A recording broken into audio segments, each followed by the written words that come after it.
From the beginning of our marriage, I was tormented by my snide mother-in-law and father-in-law and continued to be harassed for not having children. My supposed pillar of support, my husband, would tell me, "My sister-in-law is young and beautiful, unlike you, and she's already given birth." I really envy my brother. On top of that, my mother-in-law accused me of infidelity as the reason we didn't have kids, claiming, "You're cheating. We caught you on a hidden camera." In response, I devised a plan and gathered all the relatives under the pretext of my nephew's birthday, to play what my mother-in-law called evidence of my affair. Upon viewing, words of "I knew it" slipped out from my sister-in-law, William, and my father-in-law, accompanied by expressions of despair. My name is Olivia Smith, 34 years old. I work in the international business division of a trading company. I live with my husband William, who works for a steel manufacturer, and my in-laws. We don't have any children yet. I met my husband at a speed dating event I was dragged to by a friend from university. It was my 4th year at the job, and I was finally getting the hang of it, finding the work increasingly interesting, so I wasn't very interested in relationships. But I couldn't refuse my friend who insisted must come. So, my interest was mostly in the special menus prepared by the restaurants for the event. I found myself somewhat detached from my actively socializing friend, but William was there with that friend, having been brought along somewhat reluctantly. I heard that William wasn't too keen on going either, having been dragged along somewhat reluctantly. We ended up sticking together as the outsiders of the event, but I intended to keep it as a one-time interaction and deliberately didn't exchange contact information. However, exactly a week after the event, on a Friday, I received a call from an unknown number. I ignored it at first, but after work, the calls came in every 10 minutes. What in the world is going on? Annoyed, I was about to block the number but decided to find out who was so persistently calling. It turned out to be William from the speed dating event. "Hey! You're Olivia, right?" Although I was relieved to identify the mystery caller, I hadn't given William my number. He cheerfully explained, "I got this number from the friend you came with to the event. It seems my friend hit it off with the man who came with William to the event, and they decided to start dating based on their meeting there." Meanwhile, William, who had missed the chance to ask for my contact information, heard about this from his friend and pleaded with him to get my number. Despite my initial dismay at both my friend's light-hearted sharing and William's presumption, we somehow started dating and, a year later, he proposed, and I accepted. It wasn't a passionate romance, but I thought William's mild and endearing nature might lead to a peaceful life together. There were no issues on my side regarding marriage. My parents have been living separately since I started university, choosing not to divorce because, at this point, there seemed to be no benefit to it. My friends asked if I felt lonely, but I've always seen my parents more as cohabitants than a couple, so their eventual separation felt natural to me. Still, I visited both homes during long school breaks, grateful for their support through college, but since starting work, I've mainly kept in touch through social media updates due to my busy schedule. Given how my parents are, when I told them I was getting married, they said they'd attend the ceremony if we were having the big one. But when I mentioned we were just planning to do the paperwork and not anything special, they later sent some wedding gifts. For me, that was more than enough. However, my mother-in-law, Sally, and father-in-law, Tim, seemed dissatisfied with my parents' approach, commenting bitterly, trying to settle their only daughter's marriage with just that. They seem quite unreasonable, and absolutely. "It's worrisome to think about the future," they remarked scornfully. However, my husband, William, defended them by saying, "It's strange for Mom, who has never worked, to say such a thing. Dad, if you know how hard it is to earn money, you shouldn't say things like that." His support made me truly think I made the right choice in choosing him. Things started to turn sour about 4 years into our marriage. The initial trigger was my promotion. Since joining the company, I've been diligently working in my assigned department. When I decided to take the promotion exam that year, they said to me, "You mentioned in your job interview that you wanted to become a person who can work globally, right? Why not start by gaining some experience in our international business division?" I was thrilled that my hard work was recognized and assumed I could share this joy with William. However, upon hearing my news, William visibly soured and snapped, "Oh, really? And what do you want to say with that? Look at me, I got promoted, I'm so important, huh?" Surprised by William's unexpected behavior, I wondered if I had said something offensive and apologized. "I'm sorry. I didn't mean it that way." But William retorted, "See, you becoming so self-deprecating so quickly is proof that you're mocking me, isn't it?" After roughly throwing his half-finished beer can into the trash, he slammed the door and left. He didn't come back for a week. He didn't read any of my messages or answer my calls. I even tried calling his office, but he was out, and I could only ascertain that he was safe. I considered waiting for him outside his office, but realized that would only embarrass him further. So, I decided to go to my in-laws' house and seek advice from William's parents. I anticipated being scolded, but I saw no other option. Despite it being an unexpected visit, I was taken aback by how smoothly I was let in. However, as soon as I stepped into the living room, William, who seemed to have been waiting for me, shouted, "What do you want now? Did you come all this way because mocking me wasn't enough for you?" And I was left speechless. Of course, I immediately said that wasn't my intention and apologized if I had caused any misunderstanding, but William still wouldn't listen. Furthermore, my in-laws joined in on criticizing William's behavior, saying, "Just because you both work doesn't mean you can act all high and mighty. Don't you understand that's not how a wife should behave? This is why I was against marrying someone from a family with no common sense," my mother-in-law shouted just as loudly as William. From there, no matter what I said, it was just an endless lecture about how I was at fault for hurting their son's pride. Eventually, it was stated, "William has no intention of returning to the condo you two were living in. If you don't want a divorce, then leave that place and come live with us here. We'll set you straight on what it means to be a wife." In hindsight, I wonder why I didn't just say, "If that's the case, I'm fine with a divorce," at that moment. However, I still harbored feelings for William at that time, and having grown up witnessing my parents live as a married couple in name only, perhaps I didn't fully understand what marriage entailed, or I was reflecting on my inability to grasp the situation. Soon after, as my mother-in-law suggested, I moved out of our condo and started living with William's parents. They were delighted with this arrangement, and I soon understood why. It turned out William's older brother, Liam, who was 3 years his senior and had been living with them, left the house about 3 months before my promotion, saying he had found a lover and wanted to live independently. For my mother-in-law, who had always adored Liam more than William, his departure was a bolt from the blue and a significant shock. However, the issue wasn't just emotional. Liam moving out meant the loss of the financial contributions he had been making to the household. My parents-in-law, who were vain and had unnecessarily high pride, loved to host expensive gatherings for relatives, showcasing fine food and drinks. Obviously, the income from my father-in-law's post-retirement job wasn't enough, and they heavily relied on the money Liam contributed. So, they seized the opportunity to convince William to move in with them when he came home to complain about me. William, too, had felt inferior compared to his successful brother and was suddenly treated with adulation, which apparently went to his head.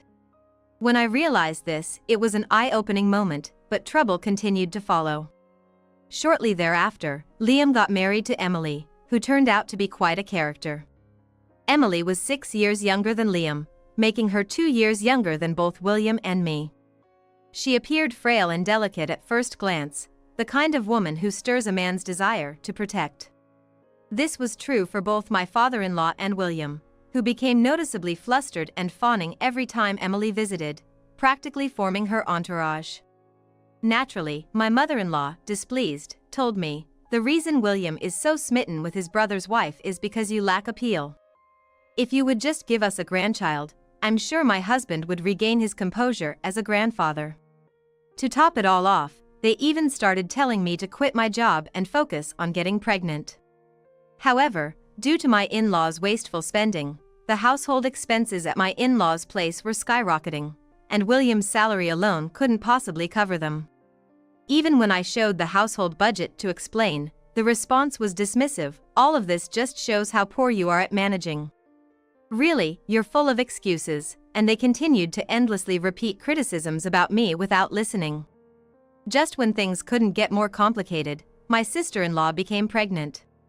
Even my mother-in-law, who had been disdainful of her, caught the first grandchild fever because it was her beloved son's child. She doted on the newborn Henry to the extent that she acted as if she couldn't love him more. Consequently, eager to see her grandson, she began warmly welcoming visits from my sister-in-law, whom she had previously managed coolly. Eventually, she even started saying things like, "How lovely. It would be so wonderful to live together with such a dear grandchild." Then, even William started saying, "Exactly. Emily is young and beautiful, and unlike you, she quickly gave us a child. I really envy my brother," throwing these words at me with a tone full of sarcasm. My father-in-law, for his part, said, "That's true. We might as well kick out a wife who can't bear children and live here with Liam's family instead," speaking his mind without any filter. By this time, I had even started to think, indeed, since we don't have children, leaving William and this house could be an option. Then, coincidentally, Emily's second pregnancy was revealed. My mother-in-law's grandchild fever became even more intense, and correspondingly, her treatment of me grew harsher. Moreover, based on some bizarre misunderstanding, she started spouting nonsense theories like, "The reason you can't have children is because you're cheating, aren't you? You're just worried you won't know if it's William's child or your lover's." I was so appalled that I decided not to engage with her, but one evening at dinner, I noticed my mother-in-law smirking oddly as she looked at me. Confused, when I asked what was going on, the response was, "You were cheating after all." Just as I suspected, and to my father-in-law and William's questioning of what that meant, it was revealed, I caught the affair on a hidden camera. I hired a professional, so the evidence is solid. After declaring that, she burst into loud, seemingly delighted laughter. Hearing this, my father-in-law and William were momentarily surprised, but seeing the confidence of my mother-in-law, they said, "If that's true, then it's divorce," with smiles just as smug as my mother-in-law's. So I responded, "In that case, I'll take the opportunity at Henry's celebration planned for next week to explain the situation to all the relatives." The celebration for Henry's birthday, arranged by my extravagant mother-in-law, turned out to be a grand affair, with a venue rented out for the event. The invited relatives seemed somewhat weary of my mother-in-law's bragging yet appeared to enjoy the food and drinks. However, as the party was drawing to a close and I took the microphone and stood at the podium, everyone turned their attention to me as if wondering what was happening. I began by saying, "There is a brief announcement I would like to make to all of you who have gathered here today." Amidst a bit of unrest from everyone, my in-laws and William, thinking I was about to admit my fault and discuss divorce, were smirking just like before. Liam's family were doing the same. I signaled to the staff, and a screen was lowered behind me. Simultaneously, a projector was brought in and the room's lights dimmed, drawing everyone's attention as the video began to play. It started with footage of a suspicious hotel, and when one of the hotel entrances was zoomed in on, as expected, the faces of William, my father-in-law, and my sister-in-law turned pale. However, my mother-in-law, unaware of anything, looked around curiously, wondering what was about to happen. The next moment, as the camera captured a clear image, a collective gasp of surprise, "What?" burst from all the relatives. And understandably so. What was displayed on the screen was unmistakably my sister-in-law and father-in-law hugging as they exited the hotel. The room fell silent as the footage continued to show them sharing a lingering hug before catching a taxi. Then, the screen switched back to the same hotel entrance, but this time, it was William, not my father-in-law, leaving hand in hand with my sister-in-law. However, this time it wasn't my father-in-law, but William who came out hand in hand with my sister-in-law as lovers. William, my father-in-law, and my sister-in-law all froze, murmuring I knew it. The room erupted into murmurs again. At that point, I paused the playback, turned the lights back on, and slowly started speaking into the microphone. "As you have seen, my husband William and my father-in-law have been having an affair with my sister-in-law, Emily, the wife of my brother-in-law. The evidence for this has been thoroughly documented here by the investigation company hired by my mother-in-law." Saying this, I held up a thick stack of files with one hand, causing another murmur of surprise to ripple through the crowd. I waited for the noise to subside before revealing that the investigation firm was actually hired by my mother-in-law not to uncover any infidelity on the part of my father-in-law, William, or Emily, but to find evidence of my supposed affair and use it to drive me out.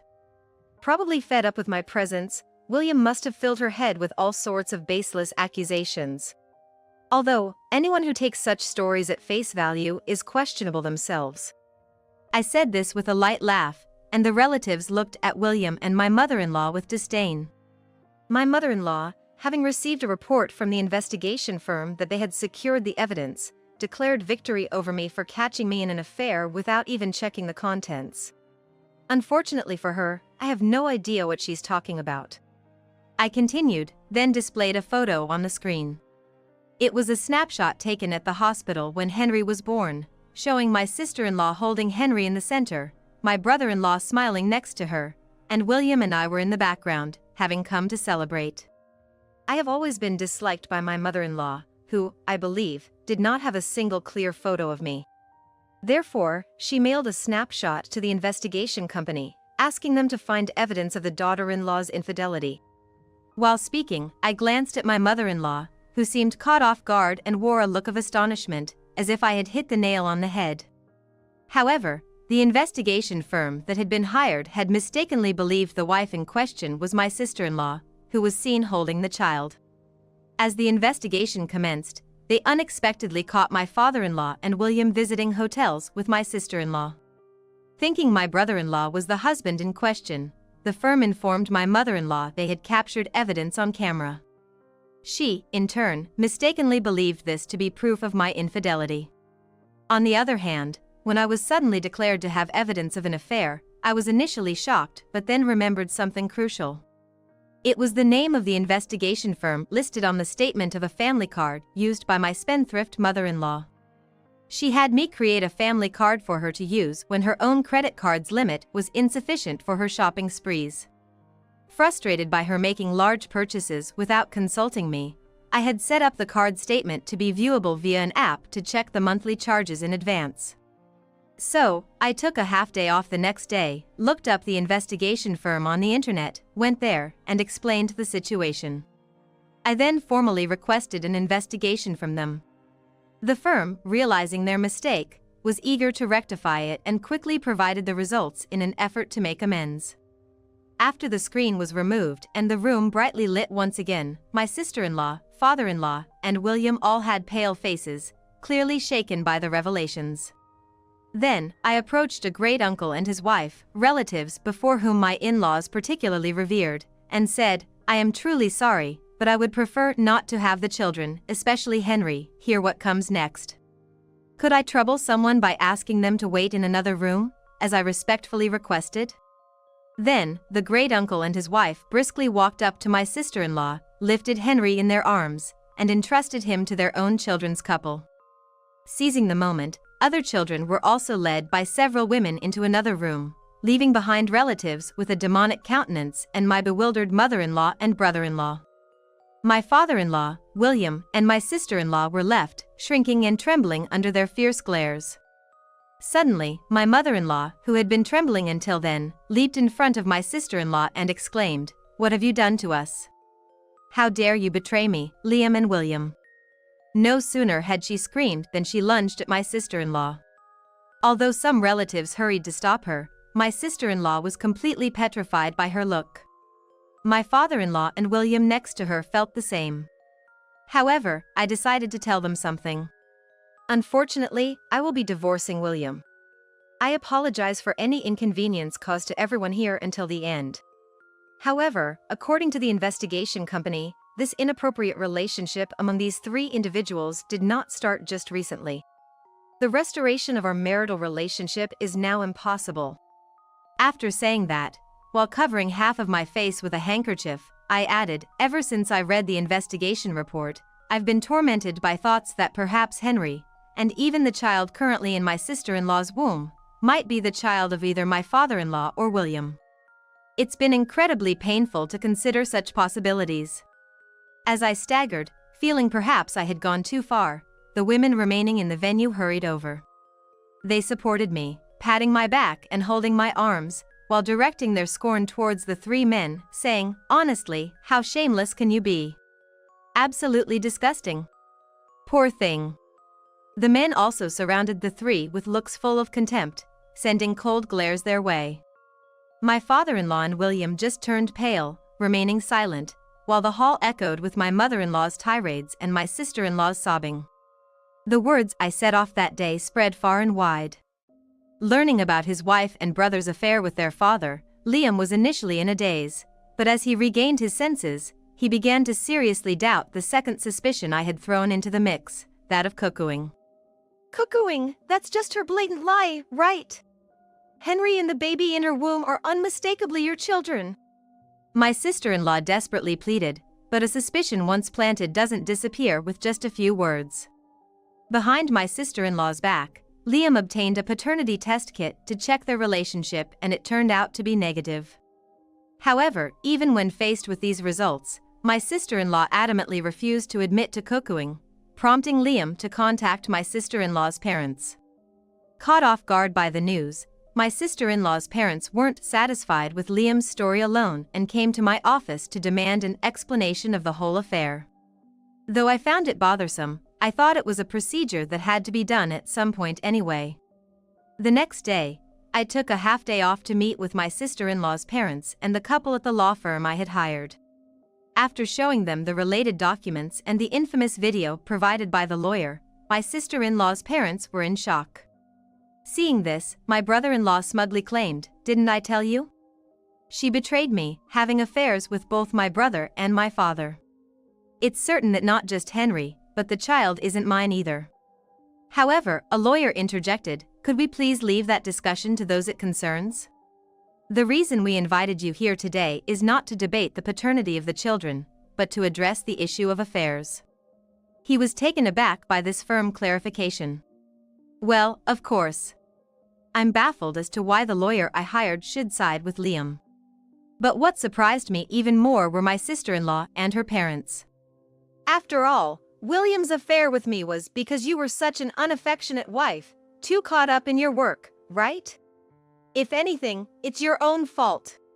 My sister-in-law retorted mockingly, but I replied, "Is that so?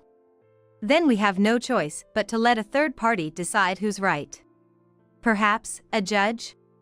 As soon as I said that, it was my sister-in-law's parents who turned pale. And for good reason.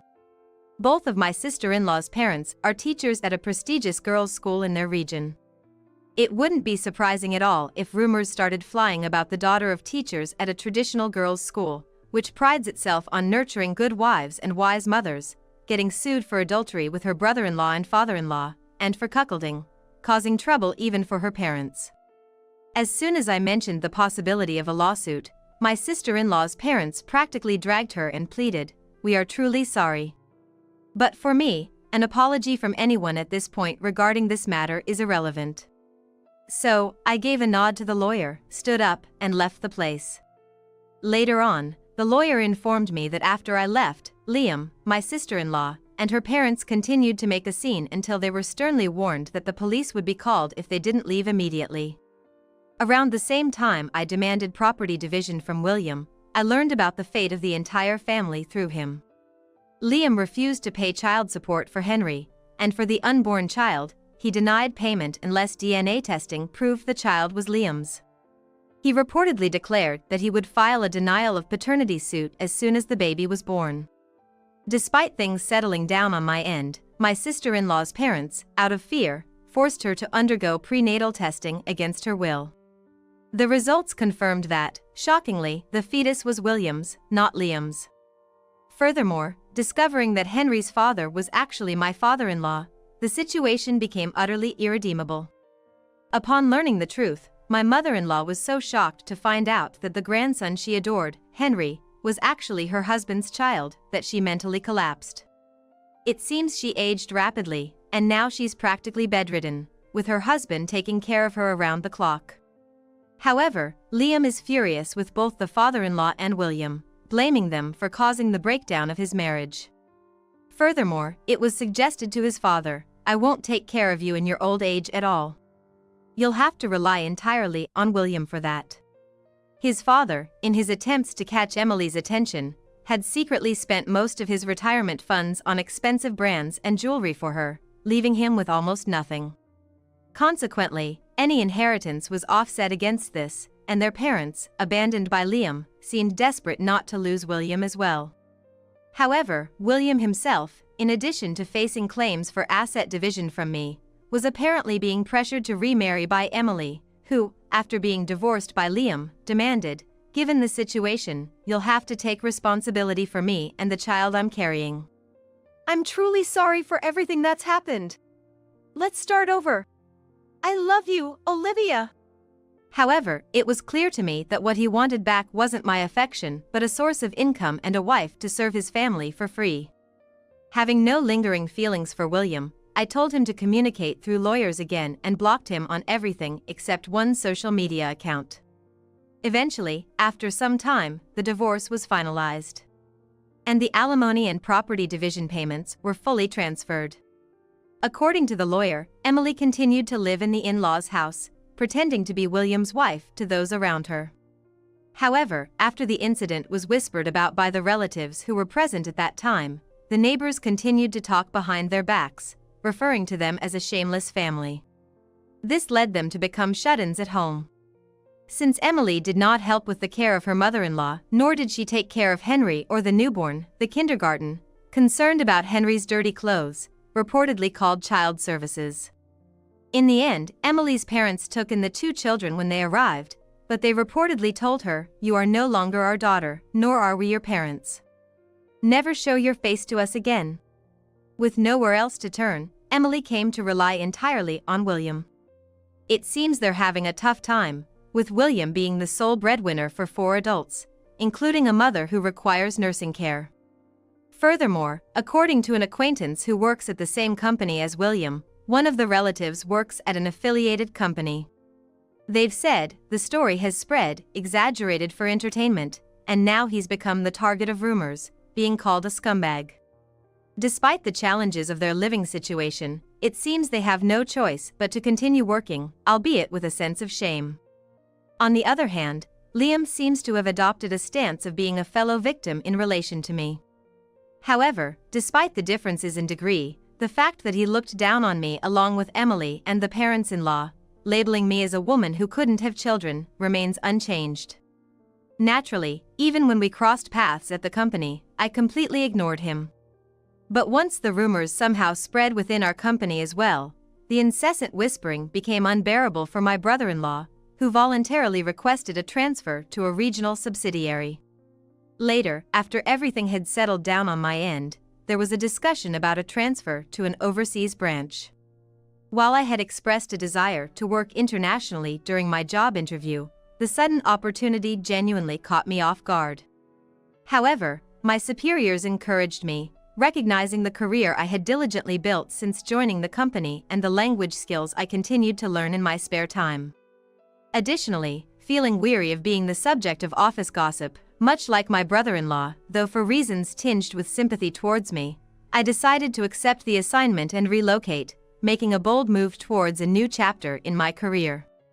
William, having somehow caught wind of this, sent messages pleading for reconciliation through the only social media I hadn't blocked him on. However, planning to cancel my cell phone service when leaving US, I decided to let it be and ignore him, considering it all part of the past. Despite everything, just being free from that in-law family feels like a stroke of luck. With that perspective, I feel ready to face any challenges that may come my way.